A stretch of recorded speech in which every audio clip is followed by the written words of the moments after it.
The FDA wanted 55 years to release some of the Pfizer safety data. We've got our hands on some of it thanks to a FOIA release. Come on, let's go take a look at it.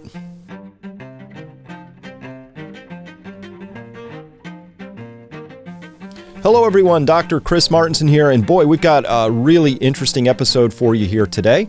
And we're going to be discussing the post-authorization safety data that Pfizer collected between December 1st of 2020 and February 28th of 2021. It's just a 3-month window. It happens to be the first 3 months of the vaccine rollout. So very interesting data, perhaps most interesting because this had to be pried out by a FOIA, a Freedom of Information Act request. So let's go take a look at it very quickly. I am going to do my level best to just stick to just what's in the report. No conclusions, no real big opinions about it. We're just going to let it speak for itself here. And then we're going to talk about that in the context of informed consent.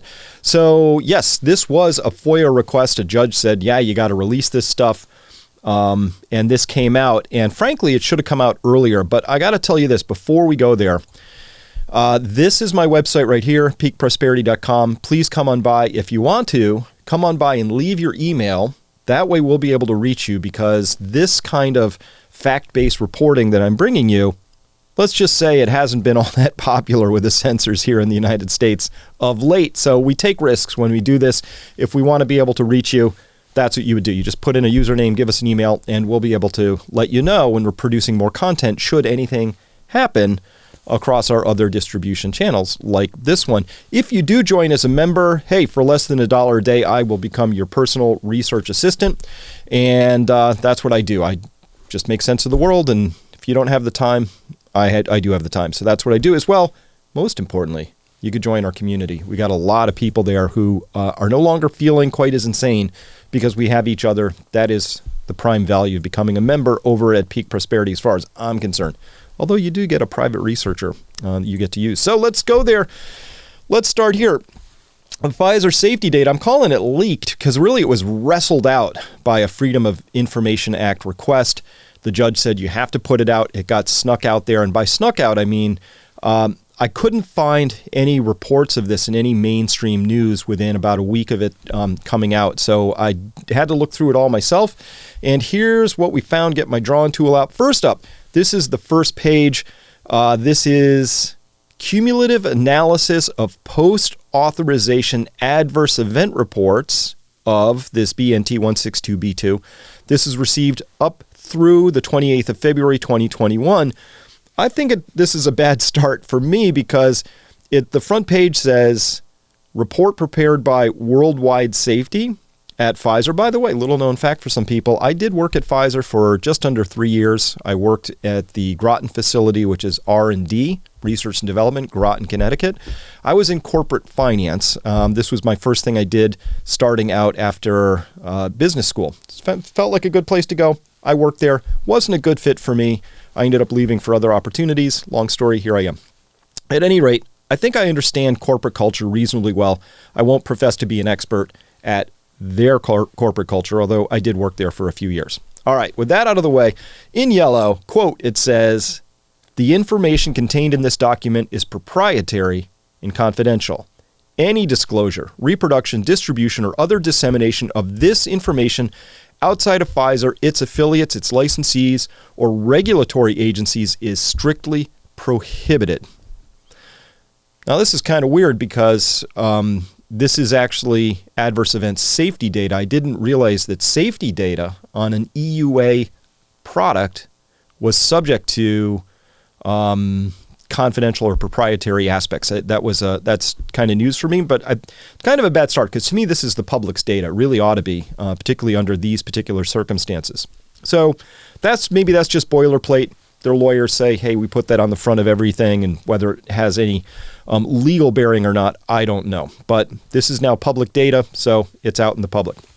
By the way, here's how it starts. Introduction says here, quote, reference is made to the request for comments and advice submitted on the 4th of February 2021 regarding their proposal for the clinical and post-authorization safety data for what's called a BLA, which is a biologics license application.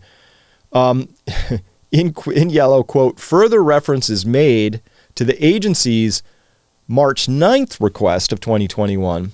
And in response to this request, specifically following requests from the agency, in quotes, in italics, the agency, which is the FDA, said, hey, quote, monthly safety reports primarily focus on events that occurred during the reporting interval and include information not relevant to a BLA submission, such as line lists of adverse events by country. So it's just like, we had 352 adverse events in Belarus. Like, they're like, this is FDA regulatory speak for, yeah, that's not what we asked for. Come on. We both know that's not what we asked for. In green, quote, we are most interested in a cumulative analysis of post-authorization safety data to support your future BLA submission. So they're like, if you want to get this thing continually re-rolling approved, because you have to update. An EUA is not a forever license. You have to keep updating because it's an emergency use authorization. So in green, the FDA is saying, if you want to keep that rolling, you're going to have to actually give us an analysis that fits what we asked for. Continuing in white down below, please submit an integrated analysis of your cumulative post-authorization safety data, including U.S. and foreign post-authorization experience in your next BLA. Please include a cumulative analysis of the important identified risks, important potential risks, and areas of important missing information. Whoops. They're saying, what you've submitted to us so far, we're missing some important stuff. Please include it next time. They asked politely, by the way. I like how they did that. In that darker highlight down below, quote, this document provides an integrated analysis of the cumulative post-authorization safety data. This is Pfizer's words now, including U.S. and foreign post-authorization adverse event reports received through the 28th of February, 2021. So that's their response. They said, okay, this document provides what you're asking for. Does it? Let's go in there and look at this. By the way, my view of this right at this point in time is kind of like the first report that came in was a hot mess, and the FDA said, geez, this is so bad. We're going to have to ask you to update this. And they'd already asked for that. They received whatever they had received by February, and by March 9th, they were like, you need to do better. It's kind of like, when you ask your kid to clean up the room, this is a parent's analogy, right? You ask your kid to clean up the room, and then you come back like 20 minutes later and they say they did, and everything's just shoved under the bed. Yeah, that's what this report is. This report is just everything sort of shoved under the bed. We deserve better. That's an opinion. Here's why. First up, methodology. They said, here's what it is. Pfizer is responsible for the management post-authorization safety data on behalf of this agreement that's in place. And they say Pfizer's database contains cases of adverse events here reported spontaneously to Pfizer. Cases reported by health authorities, cases published in medical literature, cases from Pfizer-sponsored marketing programs, non-interventional studies, cases of serious adverse events reported from clinical studies, regardless of causality assessment. What it means by spontaneously is Pfizer's not actively out there monitoring. They're not saying, we're going to do a sample of people who've received this, and we're going to be following them. We're going to be following up. We're going to make phone calls. We're going to actually, ask for their patient records. They're not doing this. Spontaneously means you give these injections, and then people or healthcare providers report them. Now, that reporting, as we know, is fraught with all sorts of difficulties, including the fact that many of these things go unreported, underreported. Nobody quite knows if they're supposed to report them. Sometimes I've heard of providers thinking that they're supposed to report them. Other providers think the patients are supposed to report them. Vice versa on the patient side. It's a little bit of a mess. So they say, quite rightly, the limitations of post-market adverse event reporting should be considered when interpreting these data. My interpretation is, translation is, you know what, we didn't spend any time, calling people or following up. So whatever spontaneously came out, that gives us a lot of limitations in the data, including these.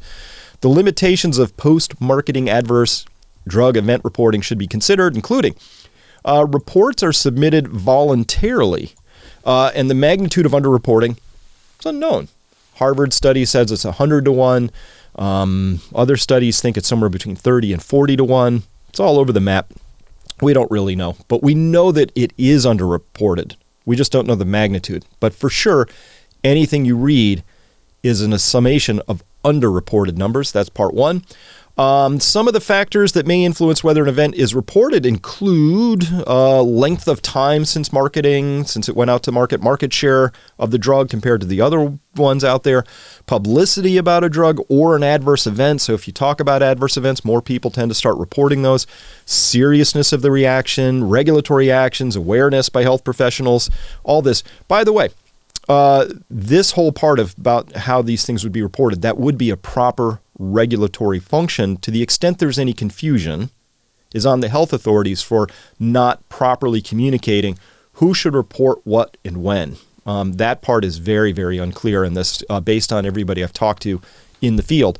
Second bullet point, quote, because of many external factors influence whether or not an adverse event is reported, the spontaneous reporting system yields reporting proportions, not incidence rates. What that means is the proportion of people who chose to or somehow managed to get through and report the adverse event. It doesn't tell you the incidence rate. So the incidence rate would be very important. This is what we would love to know. You give 1 million people this experimental drug, whatever that happens to be. In this case, we're talking about the mRNA vaccine.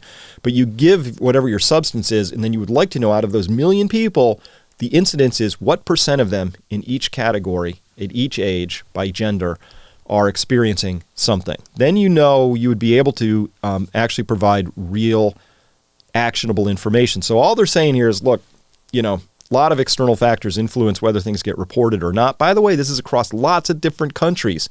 And all different countries have different reporting methods, and sometimes they call things different things, and they have different codes, and there's all kinds of issues like that.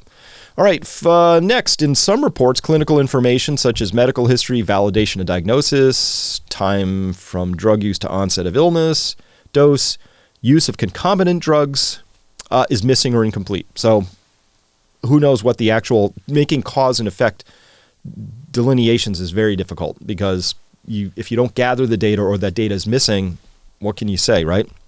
And then finally, an accumulation of adverse event reports, AERs, does not necessarily indicate that a particular adverse event was caused by the drug. Rather, the event may be due to underlying disease or other factors such as past medical history or other medications. Collectively, this is one of these, right? So there are some limitations. So let's interpret all of this with those limitations in mind. Very long report. I read the whole thing, read it twice. Here's the issues are immediately apparent, however, in Table 1. So they said there were roughly, by this time, around 29 million doses had been delivered in the United States, but this is a worldwide report. I don't honestly know between December 1st and February 28th, I don't know how many doses had been given. So we don't have that information. But what we do have is that they said they recorded 42,086 of these spontaneously generated adverse events. So of those, first thing that pops out, females to males, 29,914. So 30,000 of these were females, 9,000 were men. Already, timeout, we can say I have a safety signal here. For whatever reason, more females are reporting issues with this than males, and we'd want to understand that. This report should have gone in, despite the spontaneous nature of this, and attempted to explain this disparity. There's no language to explain this except another shrug, which is kind of like, hey, we noticed more females than males. I noticed that too. There was no attempt to understand why this disparity might have existed. And as well, to show you the sloppiness of this data, there is no data on nearly 3,000 of these as to even gender. Like when you say, well, we can't really tell because, there might be missing data. When you can't even define gender, you're missing some pretty basic data. So that's just, first thing, just on Table 1 on gender, I think there's legitimate questions that arise automatically. The second thing that shows up on Table 1 is the age range, 0.01 to 107 years. 0.01, that's 100th of a year. That's 3.56 days long. How did a 3.56-day-old infant get exposed in this particular case? That, too, is left unsaid. I have to interpret and think it was maybe through breastfeeding, and they're calling that an event, but at any rate, that's probably the most likely thing that we have there. Mean age, 50.9 years. There's a bunch of under 17-year-olds in here. And this was, I don't believe it had been approved for under, I think this was 18 and up during this time period. So that's a little something there to discuss. But you can see that there are a lot of adverse events here that are being reported in the 31 to 50 zone. That is where that's the median in this example, is right in there in that bracket. So the case outcomes, recovered and recovering, out of these 42,000, there's 19,000 are recovered or recovering. Those are two separate terms to me, so I'm not sure why those are blobbed into one. Recovering with sequelae, that means they're recovering, but there was some sort of there's a residual thing. Like if you had myocarditis and you're recovering, or you're recovered, but now you have persistent heart pain, you're recovered, but you have that sequelae. So at any rate, there's that. And not recovered at the time of the report is 11,000 total. And by the way, unknown, 9,400 on the dot. I'm a huge fan of not round numbers. I don't like round numbers in reports like these. If I was an investigator, I'd hone in on that one. Like, why 9,400 on the dot? That's kind of a weird thing, but it could be innocent, but it's how my mind rolls. All right. Then they had figure 1, which is pretty interesting. So in light blue is non-serious, and this purple is serious. So they have general disorders. They had over 20,000 of these were serious adverse events. And there's a classification system for non-serious versus serious. They're graded. We see here that there were quite a few, maybe around 13,000 in nervous system disorders here. We see musculoskeletal here, gastrointestinal here. We've got respiratory, skin issues. Some people had rashes that were quite extreme. What does that say? Lymphodural? Is that what they're calling that? Complications? All kinds of stuff on down. What's interesting here, though, is what's missing. I don't see any reproductive issues down here, because we do know that a lot of women report alterations to their menstrual cycles, either stopping, starting, heavier flows, clotting, all kinds of issues around that. It's interesting that it doesn't show up as a classification, because it's a pretty common reported thing. So that's a missing element from this particular adverse event monitoring system. It missed that somehow. Don't know how that happened.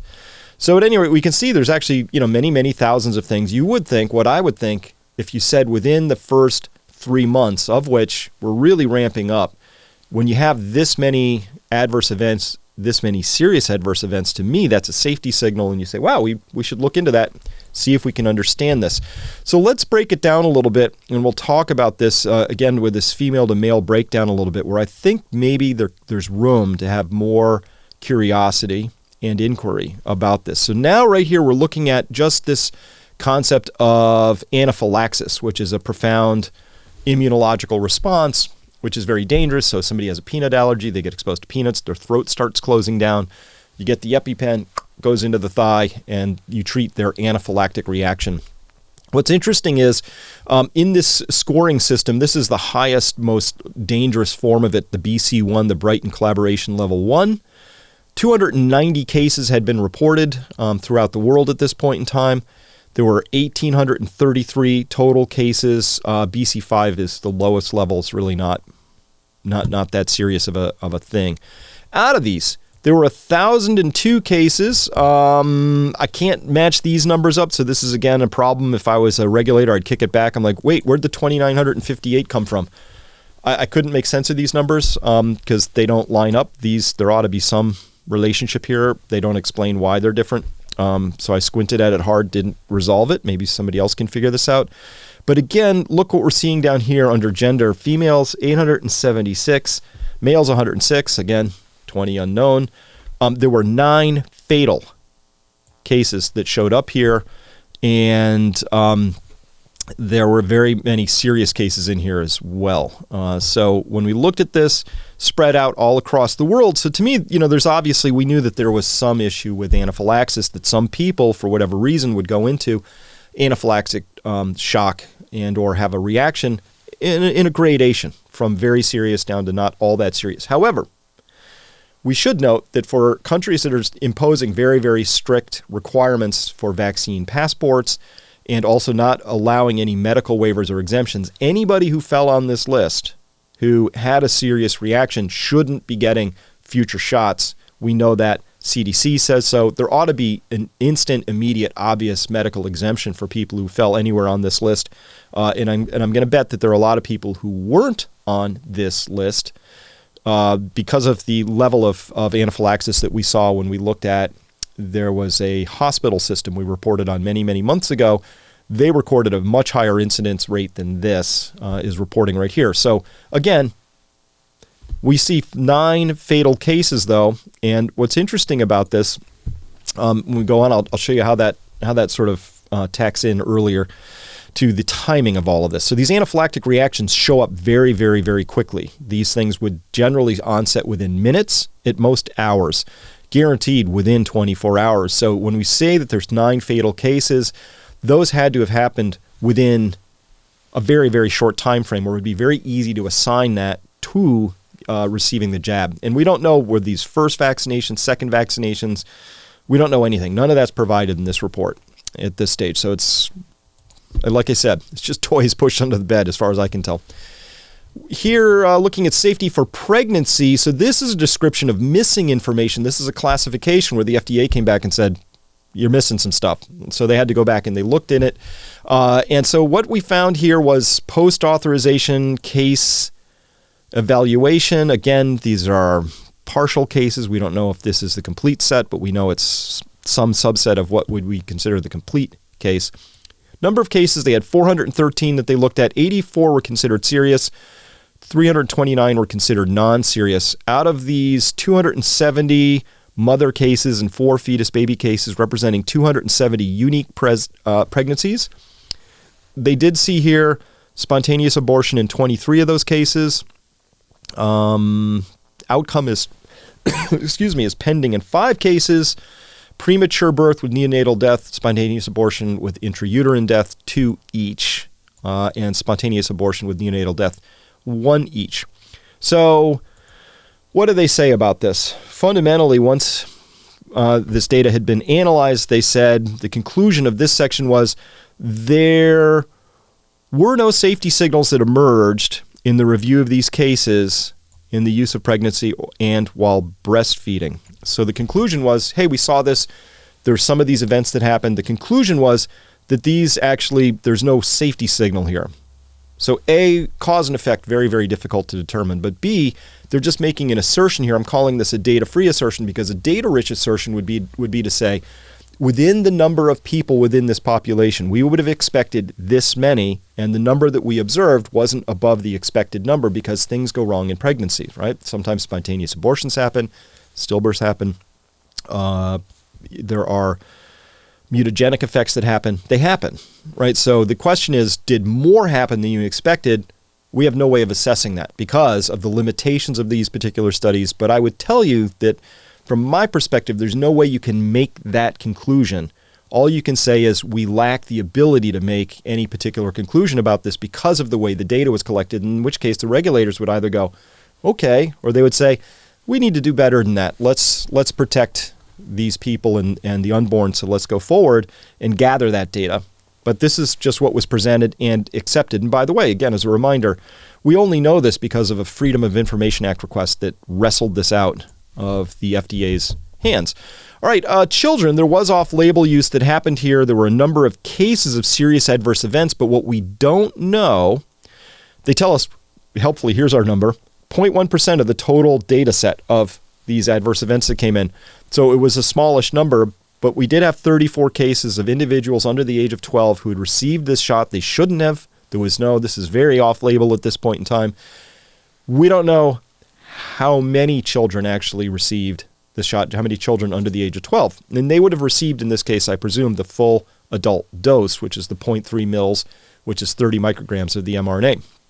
We don't know what the total number was that received. So if 1 million children under the age of 12 received that and there were only 34 total cases reported and that was the total universe, we could say Okay, it's not great, but we know what the incidence is. Again, we don't know anything about the incidence in this, except that, again, even though this was an inadvertent or off-label or illegal off-label use within children, gender split again, more females than males by a very, very wide margin. We're checking in here.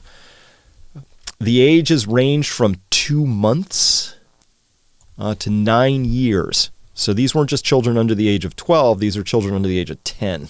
As it turned out, the mean was 3.7 years. The median was 4.0. So these are very young children who ended up with this. By the way, of the 132 reported events, so here we have to understand they had 34 cases, but a reported event is each case might have several reported events. So a child in this case might have reported fever, not feeling well, plus some other thing. They might have reported several. So for sure we know that on average, dividing 34 into 132, each of the cases here was putting out at least 4 reported events for each one of these. So when a child got this and they presented with symptoms, they had multiple different symptoms, which could have included pyrexia here, product use issues, fatigue, headache, nausea, vaccination site pain, abdominal pain, upper, COVID-19 they checked in with, facial paralysis, lymphadenopathy, malaise, pruritus, and swelling. So again, the conclusion is no new significant safety information was identified based on review of these cases compared with the non-pediatric population. Not sure how you can make that claim until we know how many and what the incidence was. So I'm not sure how you put that phrase out, no new significant safety information. I'm not sure how you can make that claim here. It feels like an assertion. I understand why you would want to make it, but I think it's up to regulators to say, is that sufficient? Can you make that claim or not? Here are some heart issues that were known by February 28th, 2021. Again, very strong gender breakdown here, more females than males. We'd want to know about that. By the way, this doesn't include pericarditis, myocarditis. Those are considered immune system dysregulations. Itis means an inflammation. So inflammation is always mediated by the immune system. These are just heart issues. So that includes things like infarction, which is a blockage of the heart leading to heart death, in heart tissue death, arrhythmia, cardiac failure, things like that. So what did they find here? Well, the reported events here were most commonly tachycardia, speeding up of the heart rate, arrhythmias, where your heart's not beating appropriately, myocardial infarction, cardiac failure, acute myocardial infarction, etc. The critical bit here is in yellow all the way at the bottom. Relevant event onset latency, so how long between the shot and the onset, range from under 24 hours to 21 days. So hard to say out at 21 days, hard to put cause and effect. But the median was less than 24 hours. Less than 24 hours. So then when we combine that under 24 hours with another table they had a little bit further down, they said relevant event outcome, there were 136 fatalities. Most of those, I'm guessing because we don't have the data, were reported in less than 24 hours post-shot. This to me seems like an interesting potential safety issue. We would need again to know of the number of people getting shots out of many, many millions, some percent of them are going to have some sort of a heart issue within that first 24-hour period. A quality study says how many, and would we expect more or less than 136? The conclusion, though, was just, cumulative case review does not raise any new safety issues. Guess what? No new safety issues were found anywhere in the study. There wasn't one single thing that jumped out at them where they said, we should know about this. Now, we do know that myocarditis has now emerged as something where they go, hey, that's a legit thing. What you would want, though, is you would want that signal to emerge from your safety data post-authorization, right? Because we couldn't do all the comprehensive many year-long studies. So EUA comes out, goes out into the population. What you want is an active, aggressive pharmacovigilance surveillance program where you're asking the question, is anything popping out here? We didn't have time to run it. It was such an emergency. We couldn't do it properly over here. Now that it's out here, what we really want to do is a very proper surveillance program where we know, is there an issue? This is the first 3 months. This is a critical window where you would want to say, what's going on? What do we know? All right. So on that front, as we continue down, and by the way, to me, this idea that there were 136 people, most of whom were women, who had a fatal outcome in less than 24 hours after one or after the first or second vaccine, we would say we would want to make sense of that in some way. We would want to understand that. The conclusion is, doesn't raise any new safety issues for us. There's nothing to look at here. We're not looking into it. We're not being proactive. We're just going to wait for more surveillance data to come in. This is something that we talked about in a recent interview I did with Matthias Desmet about there were several conditions that need to exist in order for sort of a mass formation event or what's called mass psychosis to arise. Condition number 2 is that loss of sense making. We want to be able to make sense of things. We want data to make sense. We want our conclusions to make sense. We want our regulatory authorities to make sense. We would like that to make sense. This, I'm not sure how you can make these statements here, and to me that contributes to that sense of a loss of sense making in this particular story. Okay, immune-mediated. Now we finally do get down to places where you might have heard about things, which includes things that would be reported as an immune disorder, but it includes pericarditis here and myocarditis here. So the subjects, again, interestingly, I don't understand this. More females than males are showing up, but again, this is immune-mediated. So pericarditis and myocarditis are one of many different things, which could include hypersensitivity, neuropathy, peripheral neuropathy orders, dermatitis, diabetes, encephalitis, psoriasis. There's a lot of things in this bucket. Again, more females than males by a 4-to-1 proportion are checking in with a spontaneously reported adverse event. And the age groups here are totally unhelpful. Age groups are adult, elderly, and adolescent. I don't know what to make of that. Those aren't reasonable age groups. Of course, what would you want? You'd want this broken down by 10-year groupings at most. 5-year would be even better because a lot of things happen between 10 and 15 and 15 and 20. There's a lot that happens there in those 5-year brackets. All right. The relevant onset and latency, again, median was less than 24 hours. That's pretty solid for me to determine cause and effect when you have something that's less than 24 hours. And as well, we had 12 fatalities in here with the median, I assume, I'm not sure how long the fatalities, I don't know if those happened within 6 months or within that 3-month window, or we don't know. We don't have that data. But understanding that the median, meaning more than half of these things happened less than 24 hours. 12 fatalities, I'm not sure how you make this conclusion, which is does not raise any new safety issues. Surveillance will continue. Again, just that standard conclusion. We don't have enough data here for me to be able to assess this to say that's a legitimate conclusion. There might be, in the 55 years data, there might be, I'm assuming, big, huge data sets of tables of stuff back here where we could actually go back and understand if that conclusion is appropriate. We just have to trust that the people making that conclusion were considering the totality of the data. So now we get down to the heart of this, which is if you are considering or have considered or you've already taken the vaccine, you want to understand what your informed consent really is. The American Medical Association is very clear on what this is. This is a very clearly understood thing. It comes to us as a matter of ethics, of course.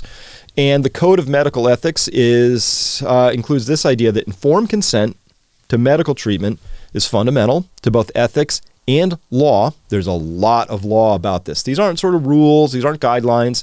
This is law. And particularly, patients have the right. It's not a privilege. It's not a nice to have that if you ask politely, you get it. This is a right. Patients have the right to receive information and ask questions about recommended treatments so they can make well-considered decisions about care. Continuing further, here it is. Yeah, the deets. What are the deets? What are the details from the AMA? In yellow, quote, the process of informed consent occurs when communication between a patient and a physician results in the patient's authorization or agreement to undergo a specific medical intervention. All right, so physicians should, A, they have to assess the patient's ability to understand what they're saying. All right, that's cool.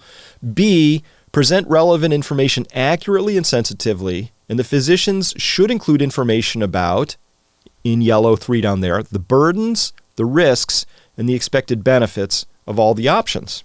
So options include not having a treatment, having a different treatment, all sorts of things. But you should be able to articulate the burdens and the risks and the benefits. So what are those 3 things? In order to understand the risks, you have to have actual data around that. And that's what we're not seeing so far in this early surveillance data. And hopefully there's better data out there.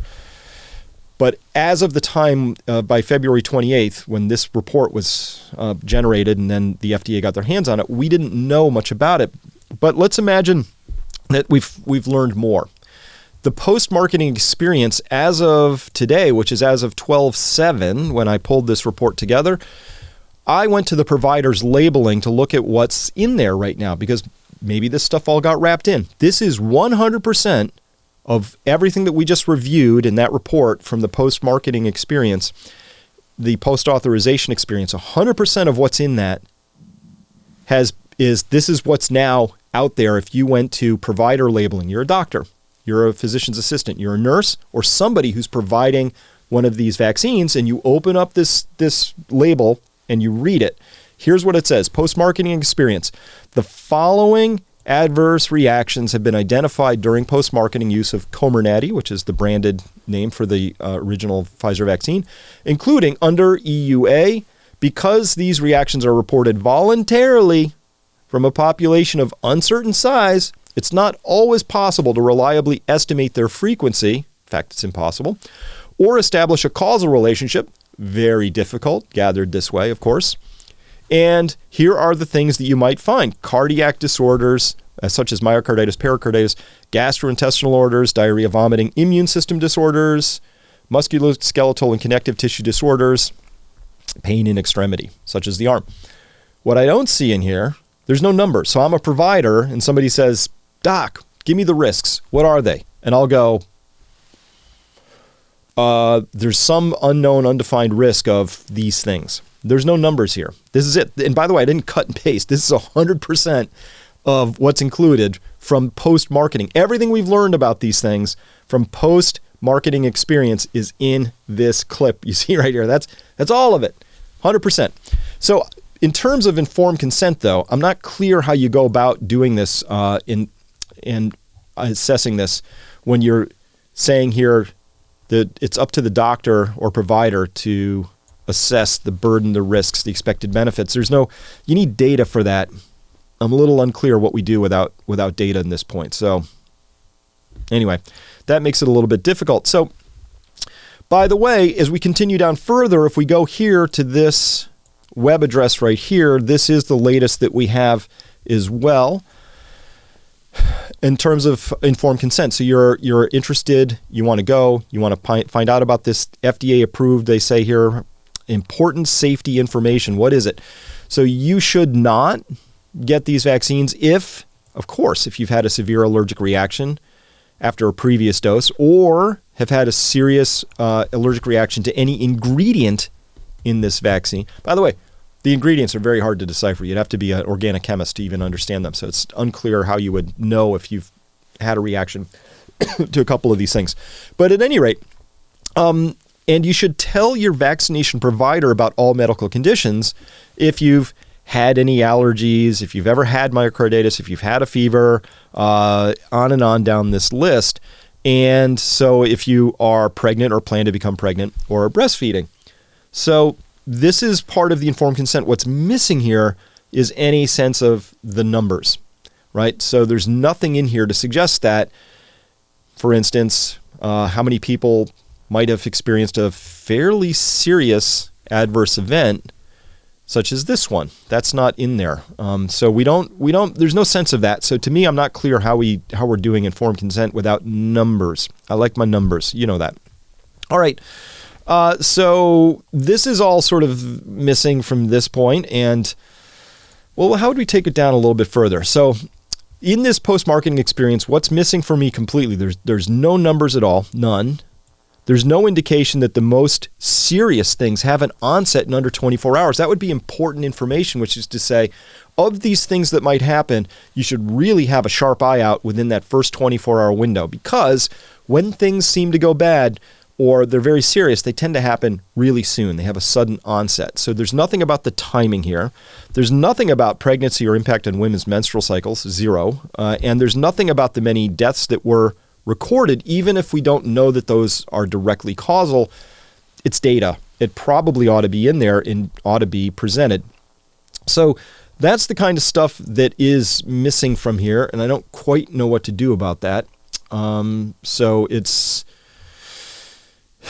a pretty serious situation, I think, from a regulatory standpoint.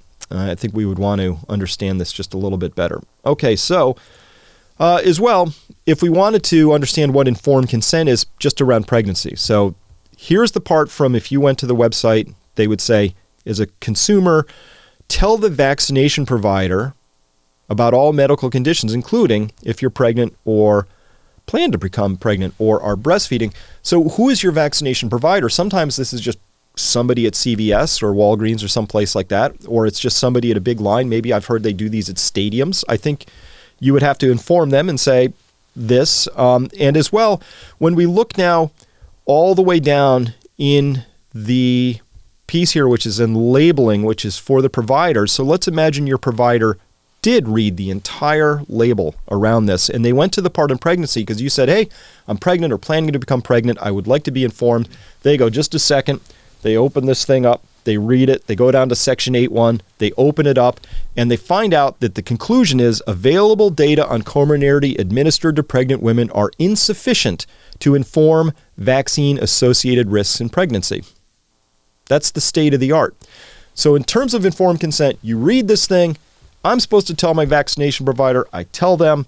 They open up all known medical information so far, and they read, oh, pregnant women, we have insufficient data to inform them one way or the other. That's all we know. Literally, that's all that's known. You can't know more than that at this point in time because that's what's on the label. The label contains all known information up to that point in time, and this is what's on there. So this is a very murky situation, and it's I'm just going to have to say that's the state of it right now. That's just my fact about it. This is the state of it. So make of that what you will. By the way, in part 2, I am going to be talking more about some of this data. I'm going to be talking about Omicron, what we know about it at this point in time. Is it a nothing burger? Is it a huge risk? What do we know about that? And by the way, this European energy crisis getting pretty extreme. We got to talk about that and how it relates to Omicron. So to wrap up here today, conclusions for episode 38. First, the post-authorization safety data, it's impossible to decipher in any numerical way. There's no number. We don't know the incidence. We don't know how many people. It's very hard. It's a free-floating sort of a data set. So I can't make heads or tails out of it. I hope somebody behind the scenes has the full data sets. They are making really informed decisions about it. By the way, the lack of active surveillance, that seems to me like a huge oversight, something we could improve on. I don't believe the FDA should have agreed to just passive oversight. I think we should have had active surveillance, particularly in this particular situation. I think with any EUA drug, you'd want to have very, very active surveillance, which isn't just waiting for reports to coming in and then shrugging and saying, well, we can't tell anything from these. You should be actively, when a report comes in, seeking reports, monitoring for them when something happens. Put your team in, run down there, and figure out as much as you can from a causal standpoint, because that would be important information. So that's my views on that. Informed consent, however, is not possible if you don't know actually what the risks are. A shrug is really not, that's not part of the informed consent process unless you're willing to say, I guess it's just not possible for providers to know any of this either. So maybe so they're really not in a position to do anything about this more than just shrug and say, I guess we'll just have to find out by doing this, right? Which, of course, famously, we just heard one of the people say about the vaccination in children, said, listen, there's really no way to know what the risks are of any of this. I guess we'll just have to, put it out into the population and find out. I think that's unacceptable, personally. That's my personal view on that. We can do better than that, obviously. And there's a really puzzling lack of regulatory oversight going on here, speaking to an advanced case of what we might call regulatory capture. Whose interests are the regulation agencies working in? It's pretty clear. They're not actively seeking this stuff out, that this had to be pried out by FOIA, that this information had to be pried out by FOIA, I think tells us a lot about the capture in this. And by the way, it's pretty systemic capture too, because you probably, for many of you, this is going to be the first time you've heard about this. This is a really important report. It says, what did we know in the first 3 months? And what did we do about it? And what we did about it was shrugged and said, I guess we'll just have to gather more data. But at this point, we still don't know more than we knew back then, at least in terms of what we can find out from the label. And that's inappropriate at this point in time. That's my opinion on that. By the way, it doesn't have to be this way. Not only can we do better, we should do better. I think it's up to us to demand that we do better. I think we should ask for it. No, we should demand it. Like this really, like we deserve good, complete, and open information. And so this is a really powerful report, and people should understand it. They should digest it. I may well get in social media trouble for even daring to bring this to you, but this is the data. This is the data that we have. This is the actual data of the situation, with just a few comments I've thrown in there, because I don't think it has to be this way. We can honestly do better than this in terms of understanding things from a true rate of incidence. And we deserve to know, because that's what informed consent is all about. It's understanding the risks and the benefits. And none of this is to say that we shouldn't do this or the risks have not been worth it. It's just to say that you should always have a full, complete understanding of the risks, of the benefits, of the burdens of any particular medical treatment. That's enshrined in laws, that's enshrined in codes of ethics, and those are our rights. Not privileges, not things that temporarily get suspended because we're in an emergency. They are our patient rights. All right, that's all I have for you today. We'll see you next time.